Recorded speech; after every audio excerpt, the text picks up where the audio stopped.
Hello everyone, I am Susmita. Welcome to my channel. Multitasking staff MTS and హవాల్దార్కి సంబంధించి examination pattern and syllabus మీద నేను video చేస్తున్నాను.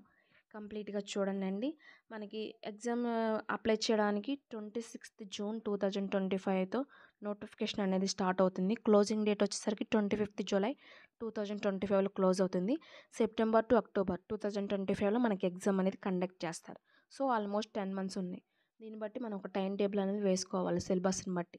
So prepare అయ్యే వాళ్ళు హార్డ్గా ప్రిపేర్ అవుతే మనకి ఎగ్జామ్లో క్వాలిఫై అయ్యి జాబ్ వచ్చే అవకాశాలు అయితే ఉంటాయి. పాజిటివ్గా ఉండాలి. కన్ఫామ్గా ఎగ్జామ్ అనేది నేను క్వాలిఫై అవుతాను, నాకు జాబ్ అనేది వస్తుందని హార్డ్గా ప్రిపేర్ అవుతే జాబ్ అనేది కన్ఫామ్గా వస్తుంది. ఈ ఎస్ఎస్సికి సంబంధించిన డిఫరెంట్ జాబ్స్ సంబంధించి నేను application date, closing date, month of exam అని మీద నేను వీడియో చేశాను, క్యాలెండర్. సో మీరు చూడని వారు ఎవరైనా ఉంటే డిస్క్రిప్షన్లో లింక్ ఉందండి, చూడండి. ఎంటీఎస్ అండ్ హవాల్దార్కి ఇండియన్ సిటిజన్షిప్ అయితే సరిపోతుంది. మేల్ అండ్ ఫీమేల్ ఎవరైనా అప్లై చేసుకోవచ్చు. ఇంటర్మీడియట్ క్వాలిఫికేషన్ మీద మనం అప్లై చేసుకోవడానికి అర్హులు అనమాట. దీనికి వచ్చేసరికి ఏజ్ లిమిట్ వచ్చేసరికి 18 to 25 years ఫర్ ఎంటీఎస్కి అండ్ హవాల్దార్కి 18 to 27 years.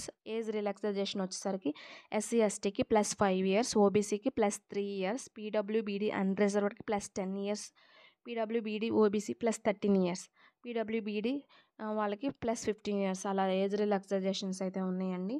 సో అప్లై చేసుకోండి అర్హులైన వారు. ఈ వీడియో మీకు తెలిసిన వారు కూడా షేర్ చేయండి, సబ్స్క్రైబ్ చేయండి, లైక్ చేయండి, షేర్ చేయండి. చూస్తున్న వాళ్ళు ఎవరైనా సబ్స్క్రైబ్ చేయకపోతే ప్లీజ్ సబ్స్క్రైబ్ చేయండి.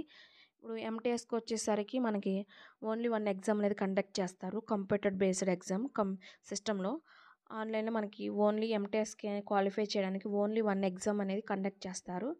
దాని ద్వారా సెలక్షన్ అయితే చేస్తారు. అదే హవాల్దార్కి అయితే కంప్యూటర్ బేస్డ్ ఎగ్జామ్ పెట్టి మళ్ళీ ఫిజికల్ ఎఫిషియన్సీ టెస్ట్, అంటే బాడీకి సంబంధించి మెజర్మెంట్కి సంబంధించి టెస్ట్ అనేది ఉంటుంది.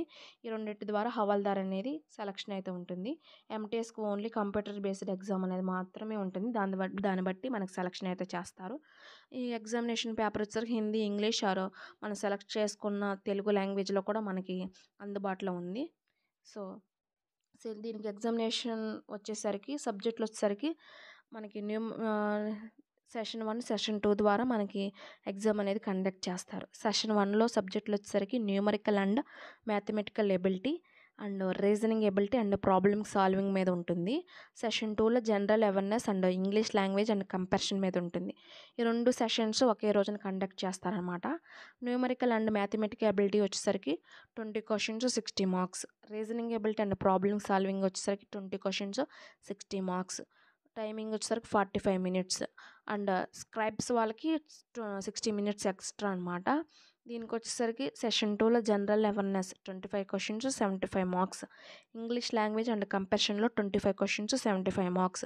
టోటల్ టైం వచ్చేసరికి సేమ్ అనమాట, 45 minutes, 60 minutes extra per scribes వాళ్ళకి. ఇదేంటంటే ఆల్రెడీ సెషన్ 1 స్టార్ట్ అయ్యి 45 minutes 45 minutes అవ్వగానే ఆటోమేటికల్లీ సెషన్ 2 అనేది స్టార్ట్ అయిపోతుంది. సో 2 ఒకే రోజు ఎగ్జామ్ అనేది కండక్ట్ చేస్తారు. అండ్ ఎంటీఎస్కి అండ్ హవాల్దార్కి సేమ్ అనమాట, కంప్యూటర్ బేస్డ్ ఎగ్జామ్ అనేది కండక్ట్ చేస్తారు. ఎంటీఎస్కి ఓన్లీ కంప్యూటర్ బేస్డ్ ఎగ్జామ్ ద్వారా క్వాలిఫై అనేది చేస్తారనమాట. దీనికి వచ్చేసరికి ఒక రాంగ్ ఆన్సర్కి 1 మార్క్ అనేది కట్ అవుతుంది. ఈచ్ రాంగ్ ఆన్సర్కి 1 మార్క్ అనేది కట్ చేస్తారు నెగిటివ్ మార్క్స్ కింద. దీనికి వచ్చేసరికి ఫిజికల్ ఎఫిషియన్సీ టెస్ట్ పెట్టారు. పిఎస్టీకి వచ్చేసరికి వాకింగ్ అంటే 1600 metersని 15 minutesలో కంప్లీట్ చేయాలన్నమాట మేల్స్. అదే ఫీమేల్స్ 1 kilometerని 20 minutesలో వాకింగ్ ద్వారా రన్నింగ్ ద్వారా కంప్లీట్ చేయాలి. ఇంకోటి వచ్చేసరికి హైట్ వచ్చేసరికి మేల్స్ వచ్చేసరికి 157.5 centimeters అయితే ఉండాలి. అండ్ గ్రాహ్వేల్స్ అండ్ అసమిస్ అండ్ గోర్ఖాస్కి 5 meters తక్కువ ఉన్నా పర్లేదనమాట, రిలాక్సేషన్ ఉంది. 157.5 centimetersకి వీళ్ళకి 5 centimeters అటు ఇటు ఉన్నా వీళ్ళైతే క్వాలిఫై అవ్వడానికి అవకాశాలు అయితే ఉంటాయి. చెస్ట్ వచ్చేసరికి ఊపిరి పీల్చినప్పుడు 81 centimeters, ఊపిరి వదిలినప్పుడు 81 centimetersకి -5 centimeters తక్కువ ఉన్నా -5 centimeters తక్కువ ఉండాలి. ఫీమేల్స్కి వచ్చేసరికి హైట్ వచ్చేసరికి 152 centimeters ఉండాలి.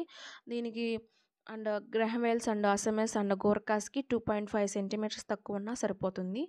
అండ్ వెయిట్ వచ్చేసరికి ఫీమేల్స్కి 48 కేజీస్ ఉండాలి. 48 కేజీస్ కన్నా తక్కువ ఉంటే క్వాలిఫై అవ్వరు. అండ్ గ్రహవేల్స్ అండ్ అసమెస్ అండ్ గోర్కాస్కి 2 కేజీస్ తక్కువ ఉన్నా సరే క్వాలిఫై అయితే చేస్తారనమాట. ఇదనమాట. నెక్స్ట్ వచ్చేసరికి సిలబస్ వచ్చేసరికి న్యూమరిక్ అండ్ మ్యాథమెటికల్ అబిలిటీస్ మీద ఉంటుంది. దీంట్లో వచ్చేసరికి పర్సంటేజ్, రేషియోస్, ప్రాపర్టీస్ అలా ఉంటాయి. రీజనింగ్ ఎబిలిటీ అండ్ ప్రాబ్లమ్ సాల్వింగ్స్లో alphanumeric series and general అవేర్నెస్లో history, geography, art and culture అలా ఉంటాయి అన్నమాట. ఇంగ్లీష్ లాంగ్వేజ్ కంపారిజన్లో వొకాబులరీ, గ్రామర్ అలా ఉన్నాయన్నమాట. ఇది మీ స్క్రీన్ షాట్ తీసుకోవడం కానీ లేకపోతే డిస్క్రిప్షన్ లింక్ ఉంటుంది. సో దాన్ని బట్టి మీరు చూసుకొని మీరు ప్రిపేర్ అవ్వండి. సో దీనికోసం నేను ఇప్పటి నుంచి హార్డ్గా ప్రిపేర్ అవ్వాలి. మనకి అక్టోబర్ టు సెప్టెంబర్లో అలా మనకి ఎగ్జామ్ అనేది ఉంటుంది. సో ప్రిపేర్ అవ్వాల్సిన వాళ్ళు ఇప్పటి నుంచి హార్డ్గా ప్రిపేర్ అయ్యి పాజిటివ్గా ఉండి ఎగ్జామ్లో కన్ఫామ్గా నేను క్వాలిఫై అవుతాను, ఎగ్జామ్లో నేను క్వాలిఫై జాబ్ అనేది నాకు వస్తుందని చెప్పి కాన్ఫిడెంట్గా ఉండి ప్రిపేర్ అవ్వండి. ఇప్పటి నుంచి హార్డ్గా ప్రిపేర్ అవుతే కన్ఫామ్గా మనకి జాబ్ అనేది వస్తుంది. సో దాన్ని బట్టి ఒక టైం టేబుల్ అనేది మీరు చేసుకొని దాన్ని బట్టి ప్రిపేర్ అవ్వండి. సో సబ్స్క్రైబ్ చేయండి, లైక్ చేయండి, షేర్ చేయండి. Thank you.